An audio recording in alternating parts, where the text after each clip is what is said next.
Yeah. Okay. As far as restaurants go, Vivace. Yeah, I go in cycles. At the moment, my cycle is Tavola. I mean, you've been on Tavola for years. Yeah, it's been a while. Here we go. I'm going to shut up now. Thank you, everybody, for patience. Guys, good Wednesday morning. I'm Jerry Miller, and welcome to Real Talk with Keith Smith. Thank you kindly for joining us. We are live in downtown Charlottesville on a show that is watched by quite a few people. Real Talk with Keith Smith has become the, I'll say it, the water cooler of real estate for a 300,000 person market. We see folks watching from many different brokerages and many different businesses tied to real estate and beyond. And we understand the responsibility that comes with it. I'm glad you said responsibility. Yeah. So we're going to talk pasta this morning because, it's Real Talk with Keith Smith, and we're going to talk real about pasta on today's World Pasta Day. But I had a meeting at Tavola yesterday. Oh. And, the person sitting next to me said, "Where do I know you from?" And then my answer always is man, I know you money. Yeah.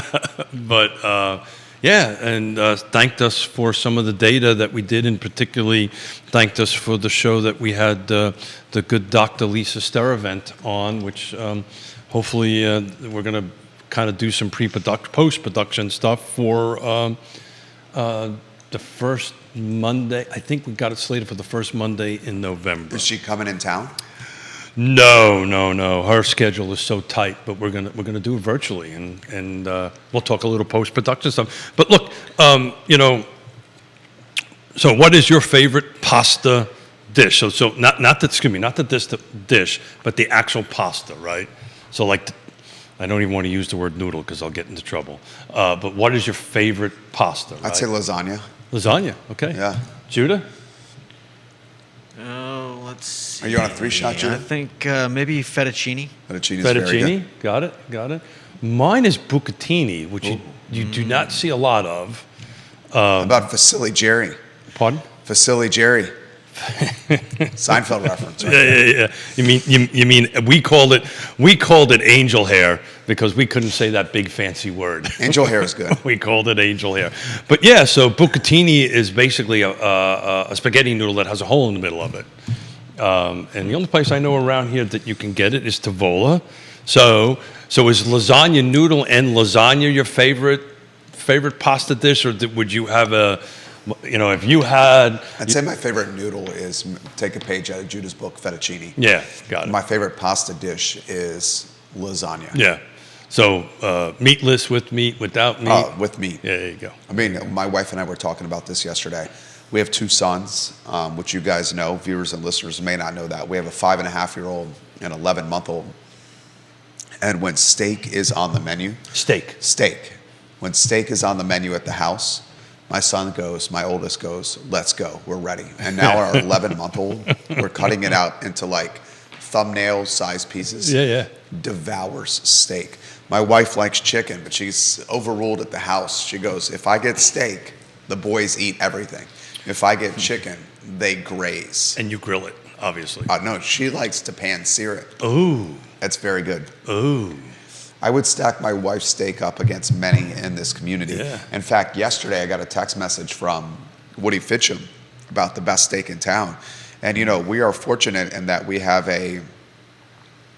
we have so many steak options in this community. For me, from a steak standpoint, Aberdeen Barn or Petit Pois. You've had the steak frites, right? Yeah. So... I was going to talk about World Pasta Day. We can talk about pasta. But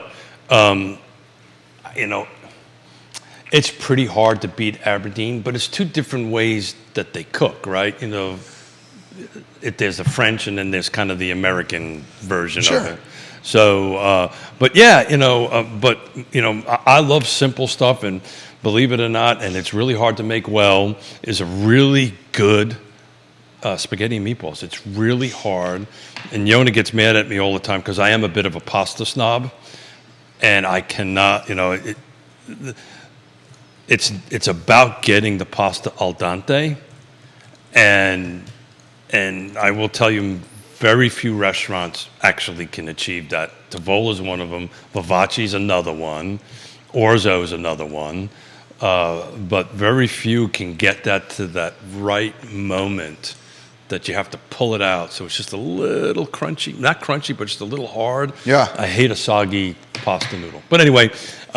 Stephanie Rhodes watching the program. She says, my husband does not eat either. Is that Stephanie? He does not eat pasta or steak. Is that right?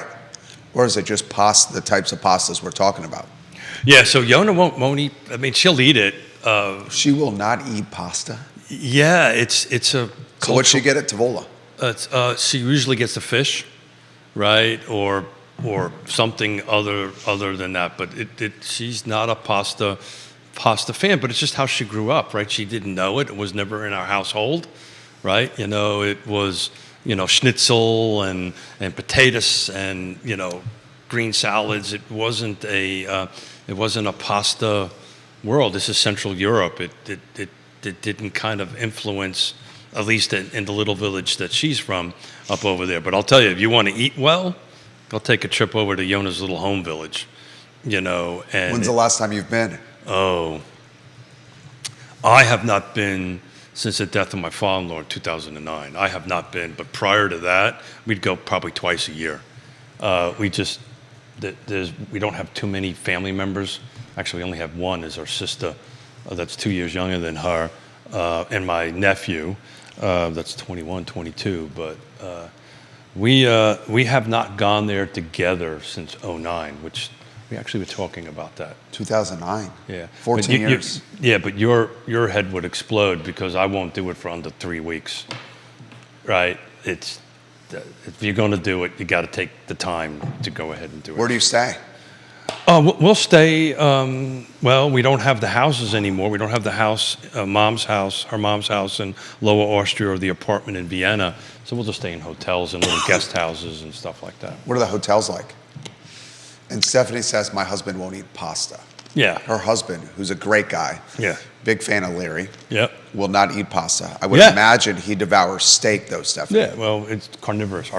Yeah. Yeah. So we. Of course, Stephanie from the Intrastate Service Company. ISC. Yeah.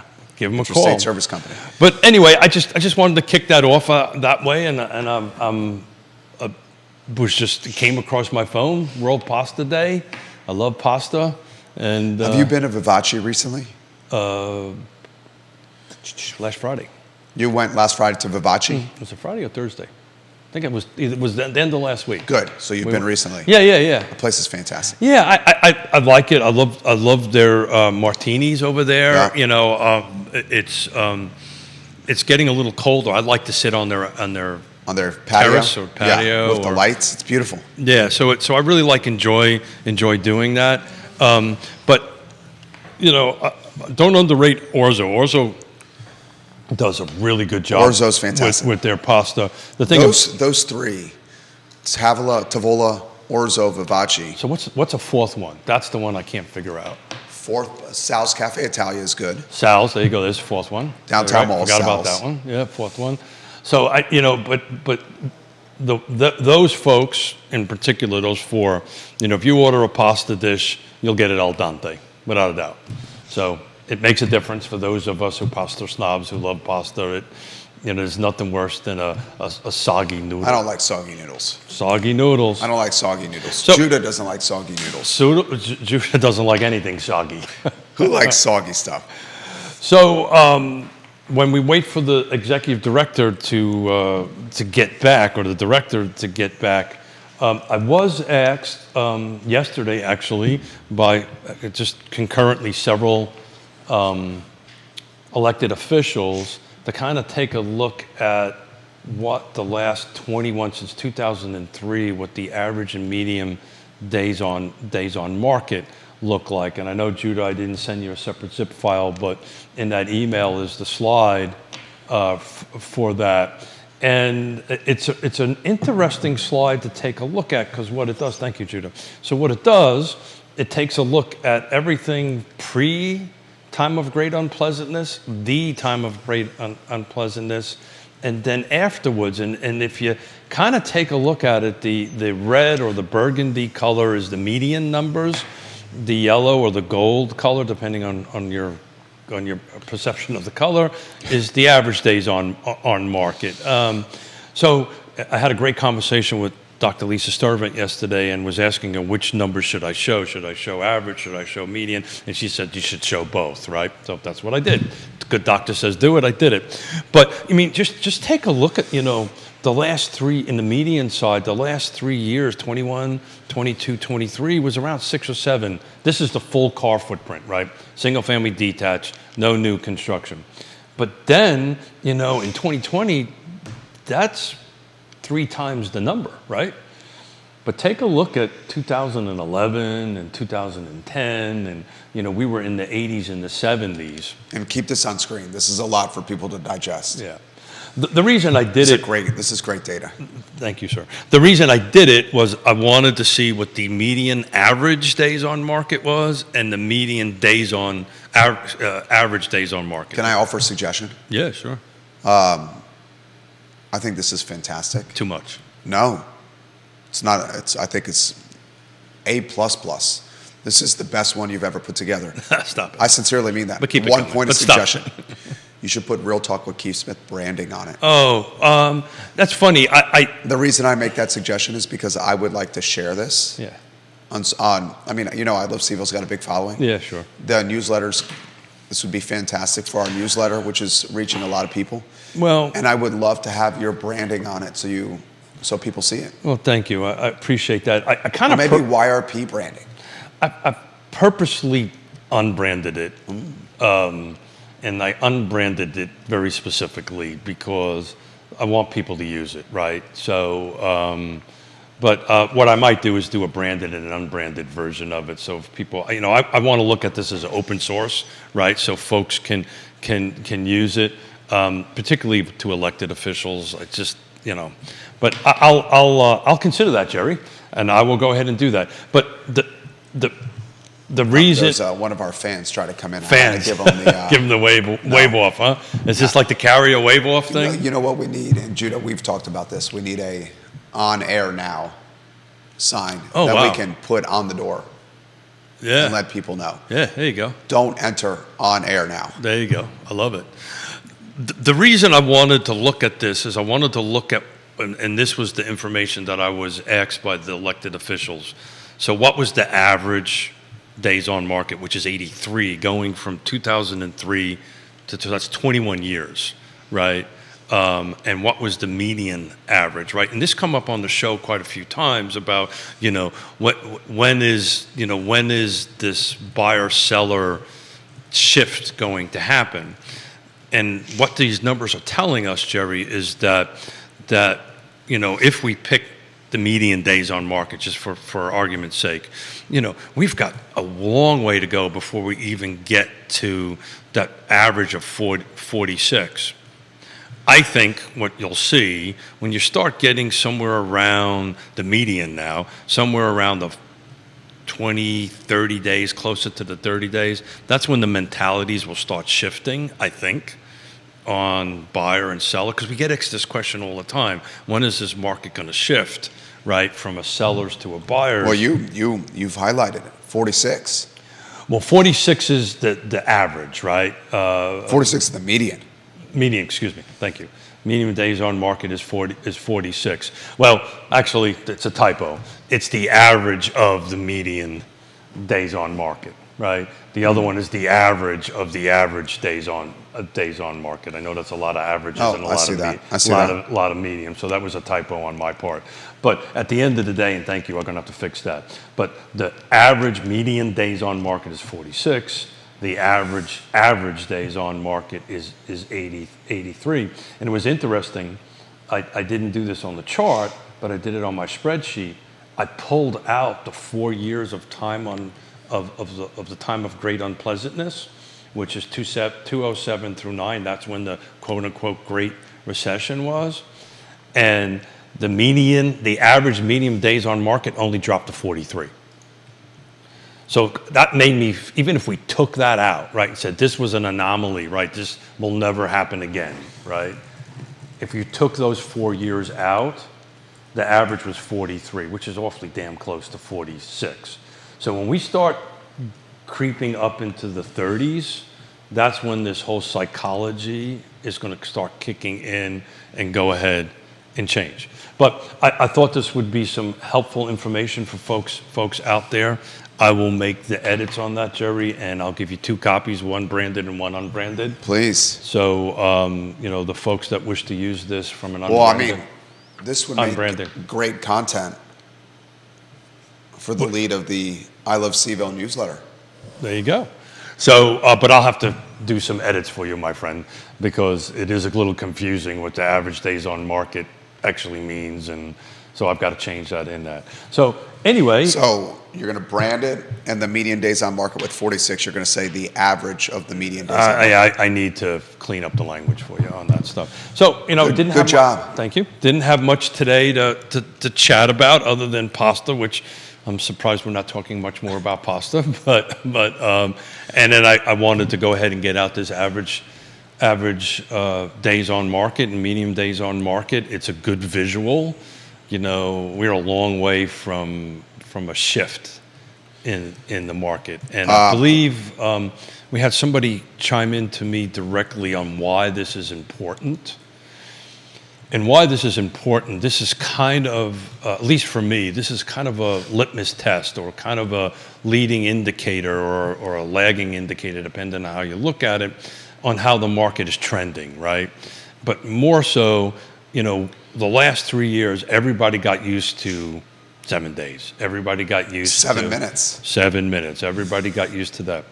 The thing that I didn't do the math on it, the thing that I found the most interesting in the last 3 years, if you take a look at the difference between the median and the average, so for year to date on 2023, the average is 32, the median is 7. So that means there was quite a few homes that hung out there for a while, right? That kind of impacted that average, because on the median, they drop out the high and the low, right? They just focus on the middle thing. So that's why the good doctor was saying you gotta have to look at both a little bit, right, to see where the delta and the trends are going between the two.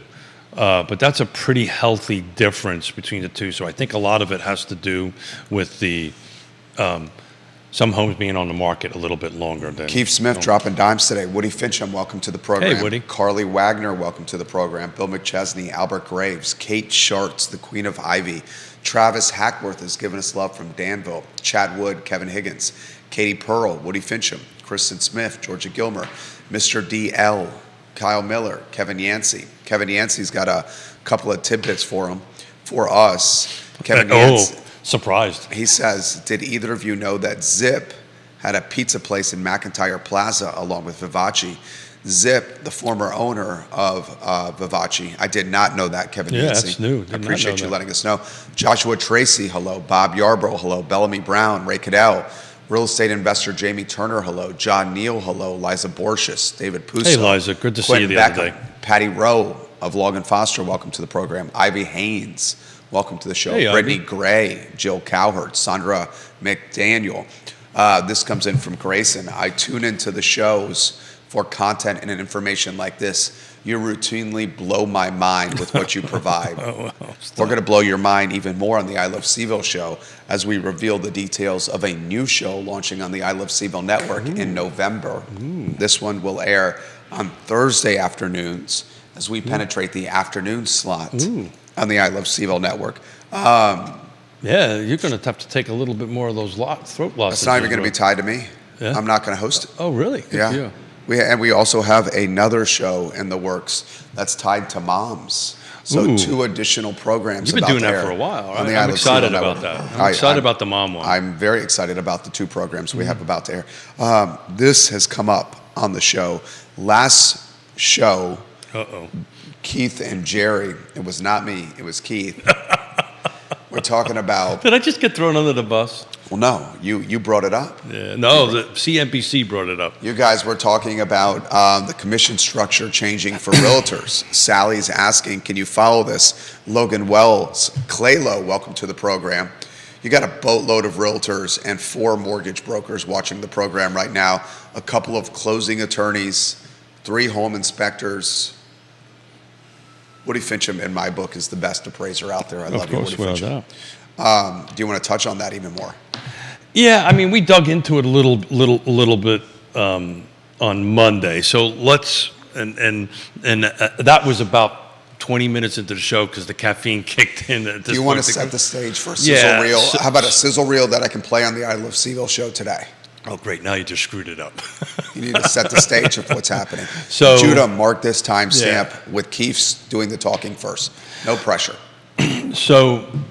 And look at the camera, please. Yeah, look at the camera. Jeez, you're a pain in the butt today, right? Brand. I love you. I love you too, but brand, spell. You want me to spell right? You want me to use the right words? It's coming from a place of good. And I got my, he's constantly writing new numbers down, right? I want to tell you how much this is a perfect example of why I love Keith. He saw that my voice was struggling today. I feel fine. My voice is not 100%. So Keith, who came to the studio, sprinted to his truck. No, sprinted. Don't exaggerate. I didn't sprint. You moved quickly. And he came back got with long legs. 1, 2, 3, 4, 5, 6, 7. Look at that. He can count. 8, 9, 10. Oh, he's going through the toes. 11, 12, 13, 14. Ricotta. What do you call these? Ricola. Ricola? No, but what's the word? Ricola. Lozenge? Throat lozenges. Isn't it a weird word? Lozenger? I think lozenger is a weird word. Can you spell it, Keith? No, I can't. I can't spell it either. Can you? I can't even spell my last name. I can spell it. Sometimes. I can tell you what it means too. So are we going to talk decoupling or are we going to talk lozenges? Well, let's see. He's the smartest guy here. Spell it for us and tell us what it means. Lozenge. Take one of the lozenges. Okay. Lozenge. Can I hear it in a sentence? I believe lozenge just means the shape.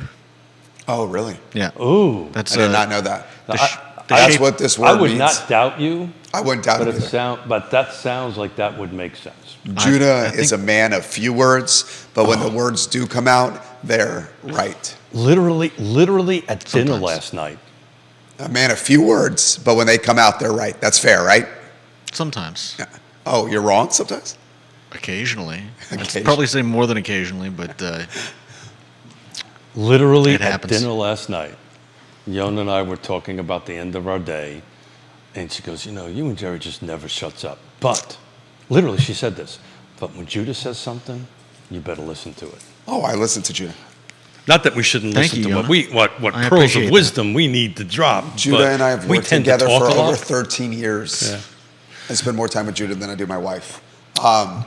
Set the stage. Sizzle reel. Set the stage. So this has been going on for a while, years, frankly. So there is a lawsuit that is running through the class action lawsuit that's running through the system. This is the second week of it. The best way to explain it that I've come up with, that there will be, it's not a matter of if, it's a matter of when, there will be a decoupling. So just imagine a chain being decoupled. There is going to be a decoupling of the buyer broker compensation, the number of eggs that buyer broker receives, and the listing broker receives. So it's going to be decoupled. Right now, the way it's set up, and this is, there's a lot of stuff floating around, a lot of what ifs, and the world is going to end, and all this kind of great stuff. And I've been doing this for 3.5 decades, and stuff always changes. This is a pretty big one on it, but there's going to be a decoupling. So what does that mean? So what that means is, at some point in time, we don't know when, at some point in time, I, as the buyer's agent, am going to have to negotiate with the buyer how I get paid, what I get paid, and what my services are that I'm going to provide. The second part of it, and I had a great conversation with Woody about this yesterday, the second part of it is nobody's figured out how I'm actually going to get paid, the process of it, through it. There's multiple ways that it could go down this way. A lot of it will determine upon the lenders. The conversation I had with Woody was about, how are the appraisers going to look at this, right? But at the end of the day, it's going to be decoupled. So let me get this out there on the table. Commissions, eggs, because I can't talk commissions, can't talk percentages. because my tiny hiney will end up in some commission prison somewhere on this, and probably get beat severely. But I kind of like that. But anyway, well, you knew I was going to go there, right? I did. But it's the amount of eggs that I get paid has always been negotiable. It's never been not negotiable on that end of it. I think the general public maybe didn't know that, but it has always been negotiable. So the best way to look at this, if you're in the real estate space right now, if you've ever done a for sale by owner, what did you have to do? You had to negotiate your commission in it, right? You had to make sure your commission was in the contract and how you were going to get paid, when you were going to get paid. It was part of it. Also, if you've ever done any commercial, which I've done a fair amount of, right, you always got to negotiate your commission into it and make sure it's in it. Where the 10-ton elephant is in the room is how this is going to impact the first-time home buyer and the people at the middle to the lower income purchase price Because they're range. strapped for cash. Correct. Yeah. So right now we're we're starting to see it in the MLS. There was a $2 million home that was on the market for $1 compensation. Specifically says in the agent notes that you need, I'm paraphrasing it, but you need to figure out how you're going to get paid, and that's what you need to do. But look. Wait a minute. In the MLS, in the agent notes, there was a home listed for $2 million. And the listing agent put in the agent notes. No. So there's a portion in it that says the buyer broker compensation, right? In the notes, the listing agent said. Have another one, will you? In the listing agent said. You want a little sip from over there? The buyer's representation will not be paid. At closing. In essence, by the seller. No, that's not what it says. In essence, it says I'm paraphrasing this. I, as the buyer agent, have to figure out how I'm getting paid. That's it. It's on me. The responsibility for my compensation is on my back to figure out how to do that. And I'm perfectly comfortable with that, right? I just, I can negotiate. I've been doing this for a long time. Most agents have been doing this for a long time. But it's just going to be a different way one does business. And, if you do your buyer-broker agreement up front, which is what you're supposed to do, and everybody understands how many eggs I get paid for my job, what my scope of work is, what I do for you, then it's just a matter of how, right? How is this process going to happen at the closing table? So this is a great question from my friend Bill Tucker, one of the best real estate attorneys out there, on how exactly is that going to work on his end of it. And it's for the loan officers out there and the lenders out there, how that's going to work. Because right now, one of the solutions could be we would do a seller concession, right? I'm going to buy this property for $2 million. I negotiate X number of eggs. We increase the price of the $2 million by X eggs. And then the seller just pays the buyer broker directly. That's a possibility. The question is assuming this is a loan, will the lenders allow that to happen? There's this whole unknown, and I think that's what makes everybody nervous right now. I'm getting told to shut up, by the way. So look, tune in, stay in, ask questions. We're going to address them the best I can. I am tracking this live because there's people tweeting from the courtroom. But this is less of what's going on in that lawsuit, more about what I think the industry is going to move. At the end of the day, the lawsuits are going to go one way or the other, right? There's 2 that are already settled, right? There's 3 that are in the current lawsuits. But this ship is already starting. This aircraft carrier is moving. The city of New York, its own MLS system has, as of January 1, will decouple. So it started. New York City is a pretty large market. It is decoupling. NAR, National Association of Realtors, has said, okay, you can now put 0 as a compensation, no eggs as a compensation on it. you will start seeing, I think, several MLSs around the country start saying, okay, it's okay for you to do that. In our MLS, you can do $1. As long as there's something in there, you can do $1. So that's what this 2 million listing did. They put $1 in it. And now if Jerry wants to buy it, I've got to sit down and negotiate with Jerry how I'm going to do my job and how I'm going to get paid. So if you're my representation On the buyer side. on the buyer side, will the buyer pay a flat fee? It's whatever I negotiate with you. Well, whatever you negotiate, but I have to agree. Yeah, so that's what's called negotiation. So what if I say to you, I'm going to give you $5,000 and not a penny more? So then I have to make a decision if I want to do that or not. Right. Right? But there's the tricky thing about this is also what the brokers, I got a follow-up question. let me finish. Sure. What the brokers are going to allow the individual agents to do, which is a kind of bit of an unknown at this point because not everything is done. But I want to stop you for a second. You could do that any day. You could do that before this lawsuit. You could say, Keith, I want you to represent me on this 2 million thing. I don't, I want you to do A, B, C, and D, and I'll pay you X dollars for it. You've always been able to do that. The decision is, am I prepared to do that work for that price? Those amount of eggs. Go ahead, ask your second follow-up So question. here's my follow-up question. This $2 million listing, You're on number 3? $2 million listing, that was in the MLS, that said buyer's compensation is $1. So that's what the seller is paying. Yeah. Is The $1. seller is paying buyer representation $1. $1. And it's up to me to negotiate anything above that. What would prevent buyer's representation to go to seller's representation and say, I have somebody interested. I have somebody interested in this property, but I'm not going to show that property unless you give me 3%. So that is a question I do not have an answer to. I happen to think that's unethical. Because if a buyer's representative So the question goes to a becomes- seller's representative and says, I have somebody that's interested in buying, but I'm not going to take them to see this house unless you give me 3%. So that's a question I don't have an answer to. I got a follow-up question. Let me answer. I don't know if that is illegal. In my opinion, it's unethical.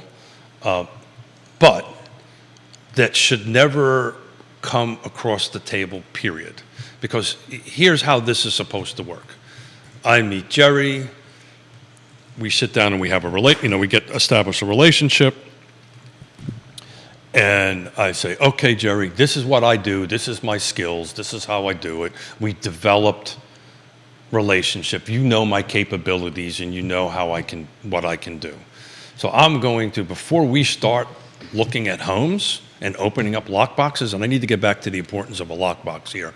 But if we go and open up a lockbox without having a buyer-broker agreement in place, shame on me, right? So in that buyer-broker agreement, and we've been doing this for decades, it says, I'm either going to accept what the seller's going to pay me, which is $1 in this case, and or X number of eggs off the purchase price, whatever we negotiate.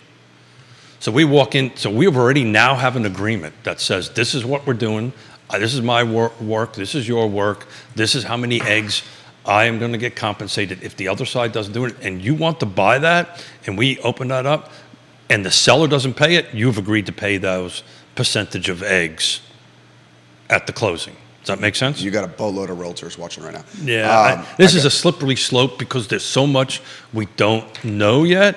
I got a follow-up question for you. But it's important, in my opinion, to architect or outline how it is being done, how it maybe should be done. And as long as you are professional, caring, and trustworthy, and you do the job, and you have your documentation in place, and you set expectations with Jerry, okay, this is how this is going to work, Jerry. There are now listings out there that will only have $1. This is what I'm worth. This is how I get paid. You either agree to it or disagree. I either agree to work for you or don't. So there's this whole new negotiations, which has always been there. My phone is blowing up. Okay, go ahead. I'll let you ask a question. I got a follow-up question for you. You always do. The follow-up question is have another lozenge. I mean, I'm a perfect guy to ask these follow-up questions because I've done a for sale by owner, Sure. successful, Sure. and I've done 13 transactions commercial where I represented myself. Commercials. So commercial up until now. And I purchased my personal home representing myself. So, yeah. So, but there's that's. And I've sat across from you for 5 years. Yeah, I'm sorry. Learning about real estate. Sorry to hear that. So here's my follow-up question for you. But let me jump in before you ask the question. If I can't remember what I was going to say, you can remember the question. Okay. The FSBO. For sale by owner. It's always. I got to shut off my hearing aids. They're talking to me. People are texting me, so I got to shut my phone off. People are blowing my phone. Yeah. So if otherwise it just keeps on talking to me. You've got a text from so and so. You got a text from so and so. The FSBO, the for sale by owner, has always been there. Now there's a document buried in transaction desk or VR that most folks don't know about. But there's a single showing, right? So let's flip the coin a little bit. This 1%, right? I want to show it, a FSBO. I'm going to say, look, I'm going to bring my client. If my client does a contract, you're going to pay me this number of eggs. You're either going to let me in the house or you're not going to let me in the house. But I'll let you ask your question. So here's my follow. Andy Zeman, welcome to the program. We love when you watch the program, Andy. Hey, Andy, how are you? Dean Russell, welcome to the program. You got a boatload of mortgage brokers watching the program right now. I would love their read, because that's outside of my wheelhouse, their read, if this is truly decoupled, right? Let's assume, because the thing about a class action suit is this judge, if it goes a certain way, this judge can make a decision that impacts the country instantly, nationwide. Oh, I mean, I'm going to be straightforward here, very straightforward. The let's extremely large percentage of the buying and selling population did not realize that they could negotiate commission with buyers' representations. Well, I can tell you the very large percentage. Yeah, and I have realtors commenting saying that they didn't even know that was the case.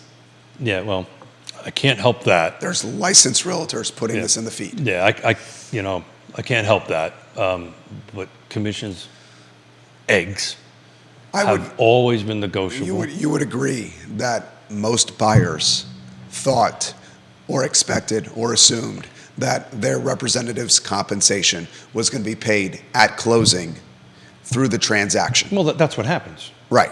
That was almost an assumption to the fact where it was the norm.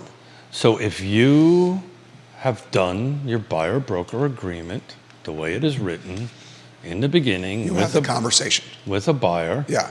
You have the conversation. But most don't. Yeah, I can't speak for most, right? Okay. I'm just saying. But you're astute. Pardon? You're a smart guy. Did you call me? What did I you call me? I said a smart guy. Astute? Astute. Wow. You know that conversation does not often happen. Do we know what that word means? Yeah. I can't sit here. I mean, people need to do what they need to do and need to run their businesses the way they need to run their businesses. I will tell you, I know quite a few real estate agents in my sphere, and we deal in a pretty large sphere. They do buyer-broker agreements, right? Now, the question is when you do it, but you should, at the time that is appropriate. So the state doesn't help us with this, right? The state actually says you're supposed to have a discussion about compensation, eggs. The question becomes, it doesn't say when, right? So you know when that often happens, right? Oh, good Lord! It often happens when you're writing a contract. No, I was going to say it's very common for the state to make a law and never really give any details to it. Well, it's kind of like unfunded. Yeah. I'm saying this documentation often presents So that's itself when you're writing a contract. So here's the deal. That, regardless, in my opinion, regardless of the result of the lawsuit, this decoupling, either formally or informally, is going to happen. It is not a matter of if, it is not a matter of when, and it's not Keith Smith doing this. These are CEOs I've had conversations with from Remax, from Century 21, or you just run down the list. None of this is a bad thing, folks. This is just my ability to demonstrate to Jerry what my value prop is, what I do for a living and how I do it. I make the decision, and Jerry makes the decision, if this is acceptable and move forward. The question is the how, right? The why and the what it's kind of always been there. It's just never been really talked about. Or I know we always talk with all our buyers and sellers, commissions are negotiable, right? By the way, there's a second side of this decoupling conversation that has to happen. It's with the seller, right? So you have to actually now start having this conversation with the seller, assuming it happens formally, that, we got to have this conversation. But I can assure you, everybody on my partnership, everybody that we work with, we always have these conversations with our buyers and sellers because that's just doing business. Go ahead, ask a question. What would prevent a buyer's representative to negotiate 3%? Eggs. To negotiate 3% of eggs. No, 3 eggs. Just call it 3 eggs. 3 eggs. I'm trying to keep myself out of trouble here. 3 eggs at closing, paid at closing from the sales price. Well, that's but that's what's going to happen, Jerry. And then also get compensated by the buyers in a different agreement as well. Yeah, that I don't. So that's the second question I asked that you didn't have the answer to. Yeah, well. Could not a buyer's representative negotiate 3 eggs from the seller's representative and the seller at closing? Not if they. And then also get paid by the buyer up front. I don't have an answer to that, right? I can assure you we wouldn't do it. I think that's a bit of unethical. But what you're trying to say, I think, is, okay, Jerry and I negotiated 2.5 eggs. 2 eggs. Make life simple for my little brain, right? 2 eggs. And I think the question you're trying to ask is, seller agrees to 1 egg, right? Because we've already negotiated in the buyer-broker agreement how many eggs I'm getting paid. That's already done. There's no renegotiation of that. That's already done and finished in the buyer. But then there's a side deal. Pardon? But then there's a side deal. Well, then to me that crosses the ethics line, and that's a conversation I really don't want to have. And my hope is nobody actually does that. I got a follow-up question. But let's stay on the 1 egg thing, right? Okay. So it could be split, right? It could be split. That this is all a matter of negotiations and what the lenders are going to allow us to do. The 2 eggs could be split. 1 egg is paid by the seller, 1 egg is paid by the buyer, or whatever portions of eggs. Any of these things are very possible at this point. Again, it's a matter of what the lenders or the underwriters or the regulators are going to allow to happen. And oh, by the way, this all might just peter out and nothing might happen. It might be just New York City is the one that's separate. I don't think that's going to happen. No, I think it's too much on the mainstream. Yeah, it's not going to happen at this point. Yeah, no. I would agree with that. There's a follow-up question. I would agree. This is not a matter of if. This is a matter of when. Yeah, I would agree follow-up with that. question for you. If in a listing on the MLS, in the listing notes, it says buyer's representation must figure out their own compensation on their own accord. Okay. What would prevent the home being scarlet lettered and not shown by a large portion of the realtor population? I mean, these are, you're asking me questions I can't answer, right? It shouldn't be done. That's unethical. It's unprofessional. If you have your buyer-broker agreement lined up, and I'm just going to keep on repeating myself. Because often FSBO properties are not shown at the same frequency or momentum. Well, time out. So, but that's not in the MLS. That does not have to comply with ethics. That does not have to comply with the oath or the documentation I've signed with CAR and NAR. That's a whole different animal. It is not. Because I track data on Zillow based on views. It is not listed and non-listed properties. That is not in the MLS system, which we now we agreed to certain, because once you put a capital R in your name, which is, I can't say it, Realtor. Sorry, Donna. You said it. Sorry. On it, you agree to these certain ethics and stuff like that, and they are enforced. Trust me. They are. So look, as far as FSBO goes, but it doesn't matter, right? If I do my buyer, we should do this on Friday. I'm going to bring a copy of a buyer-broker agreement, the way we write them up. And in our buyer-broker agreement, we specifically put language in there that says that if you buy a new construction, FISBO, yada, yada, there's a whole set of language that's put in that. If the seller doesn't pay a certain number of eggs or percentage of eggs or whatever, the buyer's has agreed to pay it. Now, this is a difficult conversation to have. Especially for the first-time home buyer. No, this is a difficult conversation to have for people in general. People don't like to talk about money. People don't like to talk about how I get paid and how much I get paid and how much money I make. That's kind of the underlining thing here. Nobody really likes that. I don't have a problem with that. I'm really good at what I do. I know what I can do, and I will make magic happen for you. I'll walk through, and you know this, I'll walk through walls to make it happen. Our team will work through walls to make it happen. So I know what I'm worth, right? And if we can't negotiate a percentage of eggs and set an expectation of It's it. probably a foreshadowing that they can't negotiate on a deal. Well, we talked about that on Monday, right? Look, I'm probably going to get myself into somewhat trouble here, and my phone is off, so nobody will be texting me in my thing. But if I can't, boatload of realtors if I do not have this, what's the number one skill that I bring Negotiation. today? Negotiations. And it's funny, I kind of knew this was all happening about a year ago. And if you remember some previous shows, I was talking about I wanted to do a master class on negotiations, and I'm actually intending to do that. I've got a 11-point conversation that you and I can have about negotiations. But the short version of it is, if I don't have the skill to negotiate with you, my value proposition and how many eggs or percentage of eggs, I'm going to do this. I'm going to end up having a conversation with a client and not use percentage and call them eggs. But this is what I'm worth, and this is how I do it on it.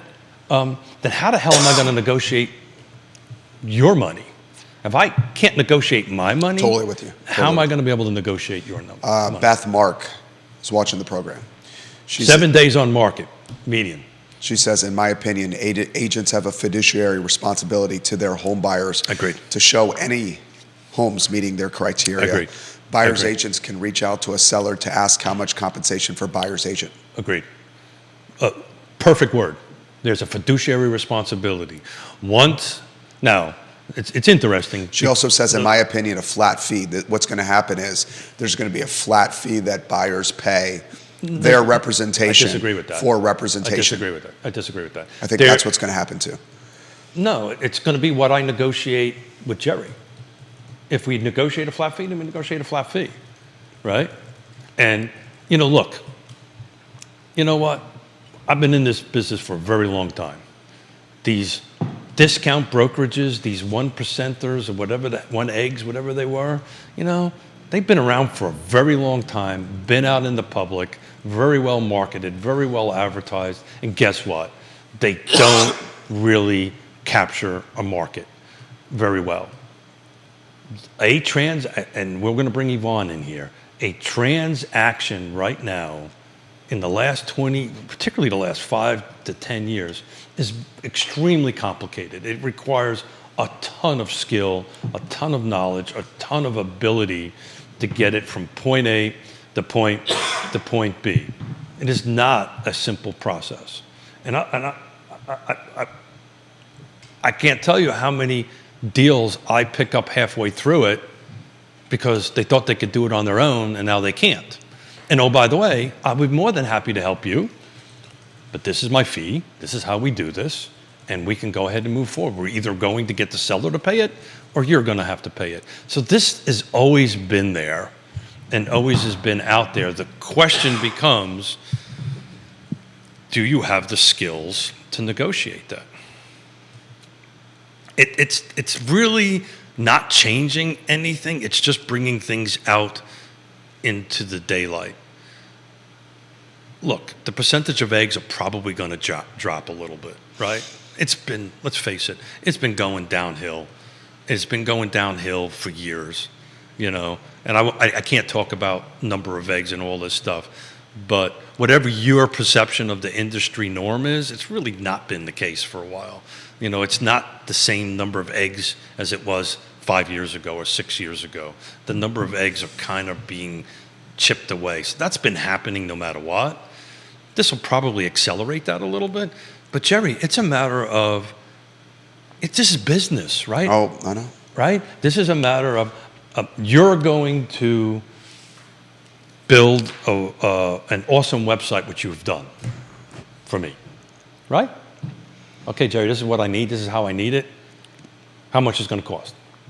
It's a little too high. And we just negotiate it, right? And we end up with either toning down the website I wanted to something more realistic for the price I wanted.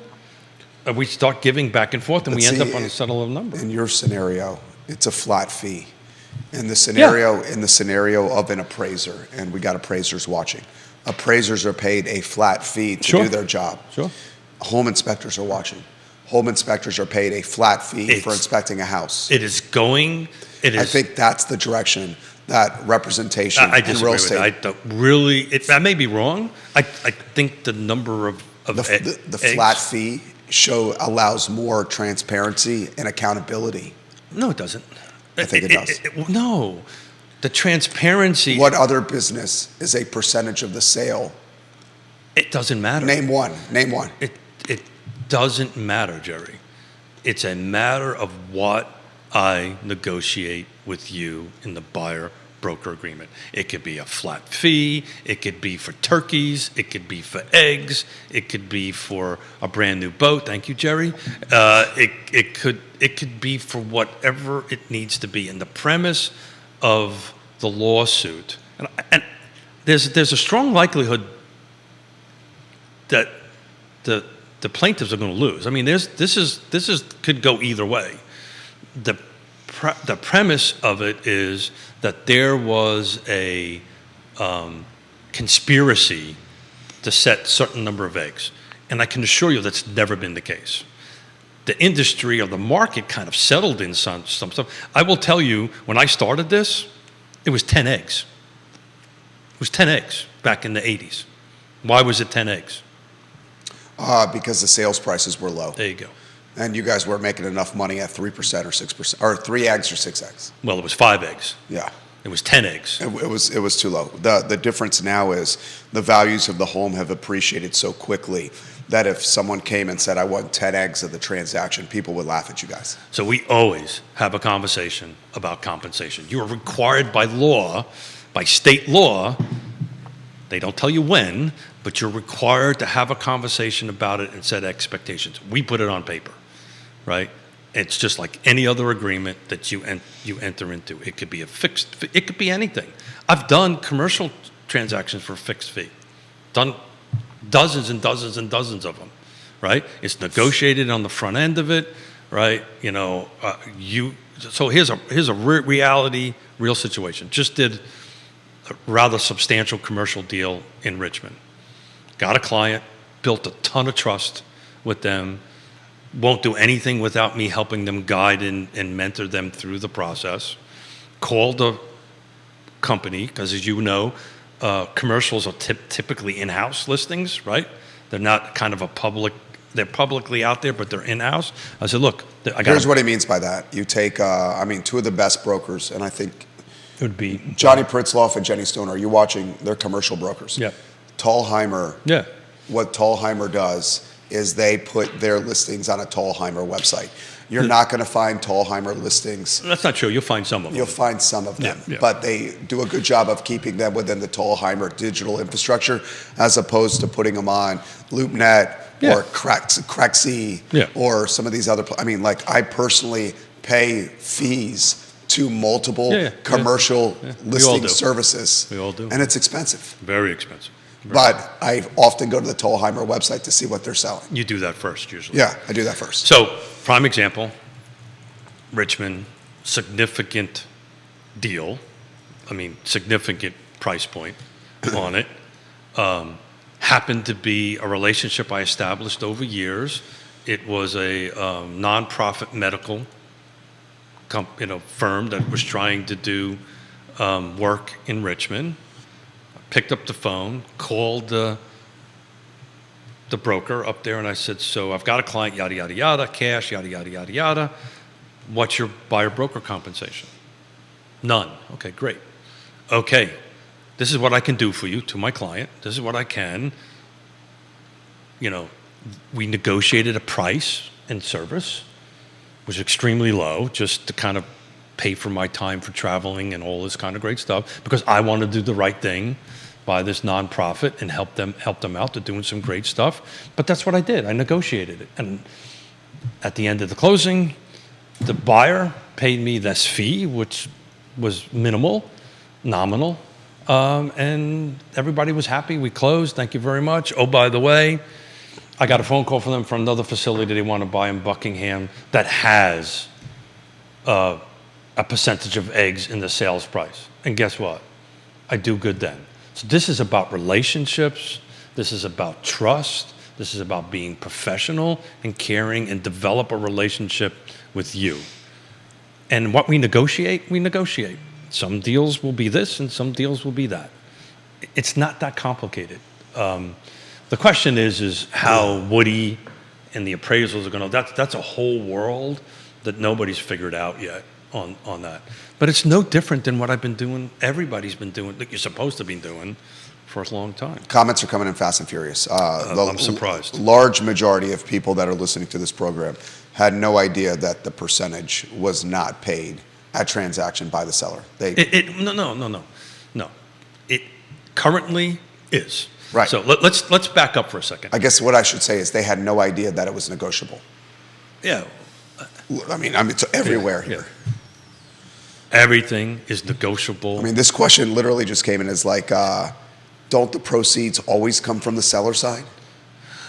Well, so you're asking two questions. You're making two different statements, right? Well, I'm not. The viewers and listeners are. So, yes. So let's talk about how it's currently done right now. How it's currently done right now, there is a listing agreement. You're selling your home. I'm the listing agent. We have a listing agreement. In that listing agreement, it talks about the percent eggs, the number of eggs. It also talks about how many eggs that I am going to get paid for my work. And then there's a percentage of eggs that the buyer's agent is going to be paid. So the money comes out of the net proceeds of the seller. Absolutely. The premise, depending on who you talk to, I think the premise of the lawsuit is that the buyer had no understanding, which is the second part of this question, no understanding of how much eggs that was being paid to the buyer broker in that purchase price. Does that make sense? Oh, yeah. And here's the deal. If you do your buyer broker agreement with your thing, it's never in question. It's either what the seller's prepared to pay, or it actually says or this amount. So you should know the moment you walk into your first house what your buyer broker is being paid and how much. Woody Fincham, the appraiser, is watching the program. Woody Fincham says to protect public trust, appraisers legally can only accept assignments based on flat fees. Yeah. Beth Mark says, I agree with Jerry. Yeah. This is going to go to a flat fee environment. No, She works in the business. Yeah, and it won't. Flat fees have never worked before. It could be.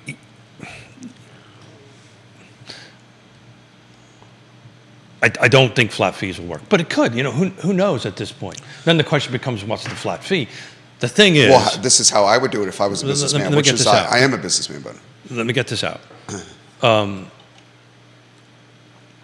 So if everything would have worked the way it was supposed to work, and everybody did a buyer-broker agreement that said, no matter what, I'm getting paid X percentage of X. If everybody has done that, and every single transaction from day one until today, this would have never came up.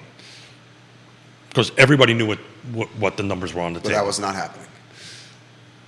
It seems to be that was not the case, because otherwise we wouldn't be talking about this. Of course.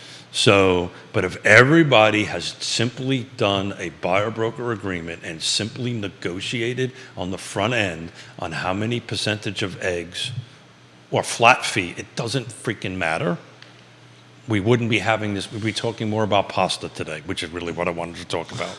But that's not why they tune into the show. Yeah, I know that. So, so in any event, if you just do your job. This is what I would do if I was a buyer representative. This is coming from a businessman's perspective. It's been doing this for a long time. I would say, I will do this on a flat fee structure. It is X amount of dollars.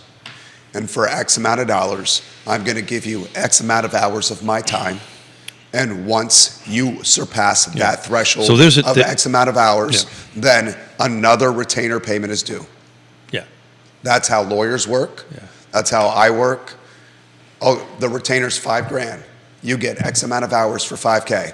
Once you surpass the $5K retainer, That's how I do my commercial work. once you surpass the $5K retainer, you owe another $5K retainer, and you got more hours from But me. what you're missing, Jerry, that's great if I'm doing a B2B, right, a business to business, or I'm doing somebody that is a sophisticated buyer. How the hell are you going to manage that with the first-time home buyer who's trying to get into a home that don't exist, that is overpriced at 8%? How do you take care of that particular client? The bottom line is you can negotiate that. You can, assuming your broker lets you do this, by the way, because the broker is ultimately, so you probably don't know this. Oh, I do know that. The Ultimate- broker's in charge of the realtors and what they can and can do with their commission structure, with their egg structure, and their compensation structure. Well, they ultimately own the listing agreements, 100%. the buyer-broker agreements, and the contracts. I mean, they're ultimately in the In charge. possession of the thing. So it's not the agent. So to be cautious, whatever we're talking about is at a very high level, but you better have a conversation with your broker what I can or cannot do.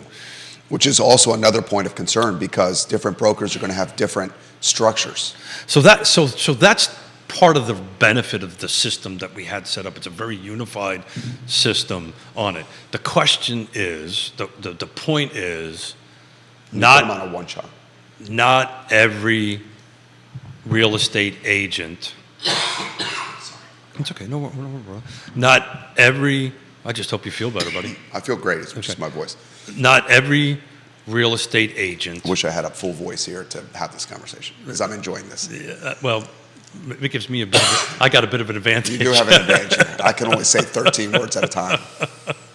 Is that even possible? No, it's not. That's why my voice is.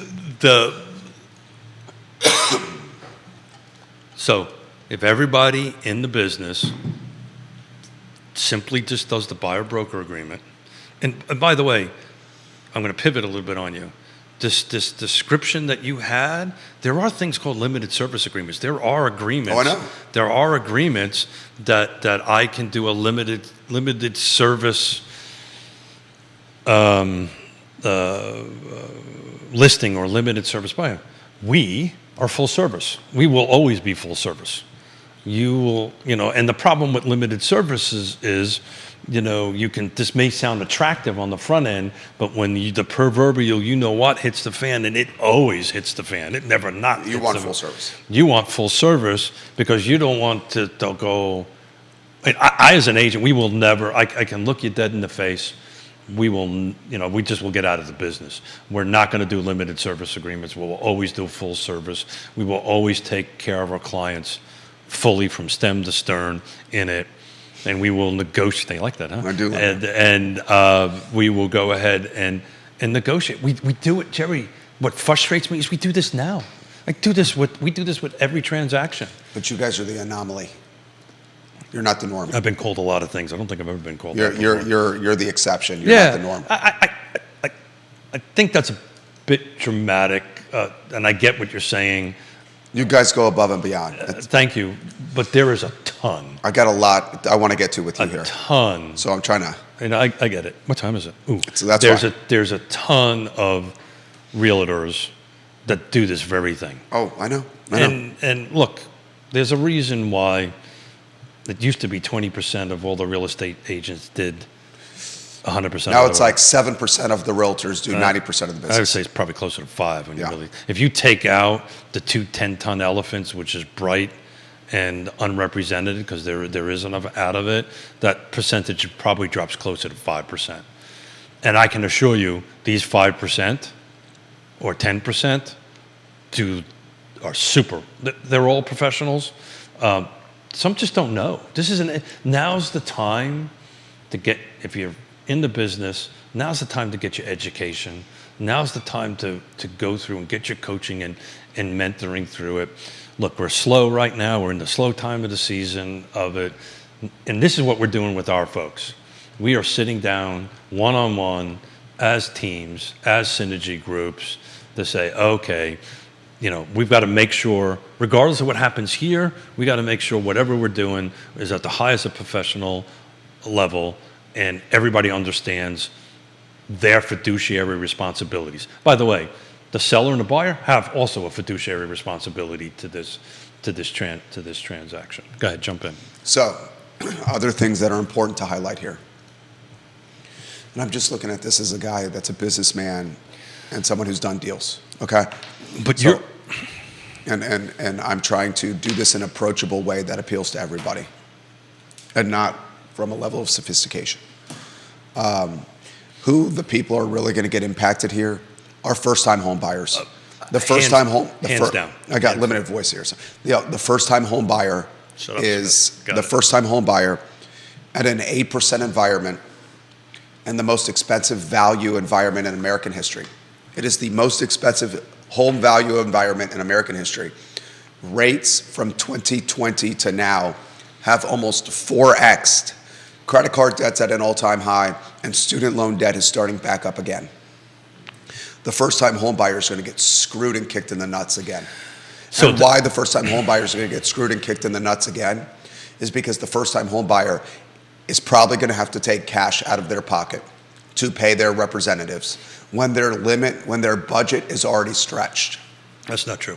That's not necessarily true. There's a scenario where they're going to have to take cash out of their pocket to pay their representatives. This is going to impact the financially margined the most. I agree 100%. This is another headwind for affordability in housing. Yeah, I don't want to... we're good? Mm-hmm. So, yes. I don't necessarily agree with the details. But which part? Which ones? The first-time home buyer, this will impact them the most. The people who do not have the cash. Look, it hasn't been decoupled yet, Jerry, right? So this is a potential possibility. And I haven't had a chance to look at it, but when you start seeing the 350 to 250, the 400 to 450 listings start putting in a $1 right now, that's when this is going to impact it the most. At the moment, it's only a couple of listings. At the moment, it's only the higher end numbers. So if you're buying something for $2 million, you can probably pay a fee of some sort or a percentage of eggs of some sort. Is just an assumption. But at this very moment, and for the foreseeable future, if you look, the system is still functioning as it is. But there has to have this conversation with your buyer and your seller, but particularly your buyer, that look, this is a possibility right now. It could be that there's a house in Lake Monticello. I don't know this. This is not factual, right? This is just me doing a what if, right? There could be a house in Lake Monticello at $250,000 that has $1 because it's allowed to go. You're allowed to do that right now in our MLS. You're allowed to do that. So if I don't have that buyer broker agreement and I don't have it signed and do it like you talk about, where sometimes they don't, and I have to admit it does happen, that they don't do the buyer broker agreement until they submit the thing. This is how this works, Coach. If I open up that box, I don't have a buyer broker agreement set up, I just agreed to help this client for $1. As soon as I open up that box, I just agreed to it. Now, if I have a buyer broker agreement that supersedes that, my client can pay me, that's a whole different animal. The question really is for and again, it's a flat fee, it's a percentage of eggs, that the number is immaterial. The question becomes at the entry level or at that point, will the regulators allow seller concessions for my compensation? Right now, it's not. Right now, as it stands today, you can't do that, because then what you can do is, now this becomes a Explain seller concessions to the viewers and listeners. yeah. So seller concession is Jerry is selling a house for $100,000. There's $3,000 worth of closing costs. Jerry agrees to pay for my $3,000 worth of closing costs. Right? And they're very specific items, right? Or we go back and negotiate and say, okay, Jerry, we're going to offer you $103,000, and you're going to pay my 3% or my $3,000 worth of closing costs. With the struggle, that's allowed. You know what the struggle of doing that way is it's going to make it more difficult for people to qualify for financing. Well, and it's not allowed. Look at this. I didn't use but. I used and. And look at this. Smith can learn. And right now, this is a lot. What I just described, Woody can calculate this into. It's going to F the appraisal. He can. It's currently now. What's not allowed is to say, okay, at the moment, and I need lenders to tell me I'm wrong, but right now I've asked enough questions. Andy Zeman, help us here, Andy. Tell me if I'm wrong, but right now, if that same $100,000 house and I'm the buyer and we settle on 2 eggs, right, or 3 eggs, whatever the number of eggs is on it, we can't jump that seller concession from 3 eggs to 6 eggs or 5 eggs to cover my 2 eggs. Does that make sense? Oh, yeah. So I don't think that's allowed in the regulatory underwriting world on it, but it creates even a bigger issue for Woody, because I don't think he can count any. No, of course he can't. Of mine. Yeah. That's exactly right. Well, how could he count that? Yeah, so now... Woody's the appraiser, by the way, in this scenario. Woody, I apologize. How could the appraiser... Yeah, well, I don't think he's allowed, regulatory-wise, I don't think he's allowed to. Well, of course he can't. Yeah. So now, what happens, Coach, if the house does... If the house, in that scenario, the house doesn't appraise, so they can't get the financing. So forget about how... I just outlined that we just... This is great. People are loving this. We just... Are you having fun? I'm having fun. I just feel bad about your voice. That's my voice is good. So... I feel great. I'm sitting across from my friend. I know it's 11:30. Yeah. We need to... I have more comments than I can keep up with. Yeah, sure. We can pick this up on Friday. But we should, and my voice will be more... sexier? Dial 1-900. I also lie a little bit. Dial 1-900-6969-6969. I'm going to leave that one alone. Look, you and I are cut from the same cloth. Sick son of a gun. But there you go. Get back to Focus Smith. You got us focused. Focus. So look, this isn't as dire as everybody thinks it is, right? It is not. It is working its way in through the system. If you're a professional, you know your job, you know how to communicate with people, right? ABC. It's not closing, it's always be communicating, right? And I communicate with you what my value proposition is and how I do it and how I get paid, and set those expectations up in the front. And we'll just end with this. Look, let's face it. I love all my fellow realtors, so we're just going to get that out there. But some of them probably have not done that, have the skills to do it. So now, right now, if you're in the business, this is a great opportunity to work on your skills, to work on your negotiation abilities, and work on your communication, to sit down and have a conversation with Jerry, who's the buyer, and the seller, because you have to set them up for that this is maybe coming down the pike on it. And the last quick comment is, look, Judah, do me a favor. Can you go back to this real quick? So, this is the DOMs, right? Right? 2008, 9, 10, 11, 12, 13, 14, 15, probably starting around 16, but everything from 8 to 14, guess what they used to have in the MLS? egg incentives. Sell So my. here's what he means by eggs incentives. When the homes, and we have to close. Yeah, yep, sorry. What he means by that is eggs incentives. When homes were not selling, The sellers were offering eggs. sellers were offering larger commissions to buyer representatives, More eggs. more eggs, to get their homes to sell. Because nobody was buying. So Well, this I pendulum, don't think that's a great point for you to make. it is not a good point? No. Why it's not a good point is that you're basically saying buyers' representatives were influenced by eggs to show homes at a greater clip. No. What I'm saying is sellers incentivized buyers' agents to bring agents. You can twist it any way that you want. The point that I'm trying to make at is right now you're at 7 days in the last 3 years. It is a seller's market right now. Eventually that's going to switch to a buyer's market. I'll probably be dead and gone by then, but No. but eventually Still it's going gonna to be be. doing real But talk. I wanted to put it into historical context that there was a time when sellers were doing whatever they could do to get buyers to come in, however you want to architect it or say it. So this pendulum does swing a little back and forth over time. Do your job, get your buyer broker agreement, negotiate your skill, negotiate what you want to do, and get that buyer broker signed. If you're a real estate agent helping buyers, and there's never a question, it's done. Thank you. Sorry. Can we talk about, they're asking if we can talk about this on No. Friday. No? I want to talk pasta. Yeah, of course. Should we bring a lender in? I don't know what we could, but I don't know what they're going to add to the conversation because they don't know. Nobody knows, Jerry, how this is going to go.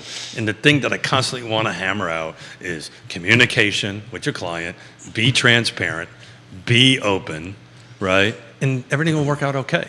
You'll figure it out. This is what we do. We solve problems every day. You do. Right? And you're good at it. And that's where so the whole, Viewers and listeners will save your questions that we didn't get to today. I see many of them, and I'll archive them for Friday.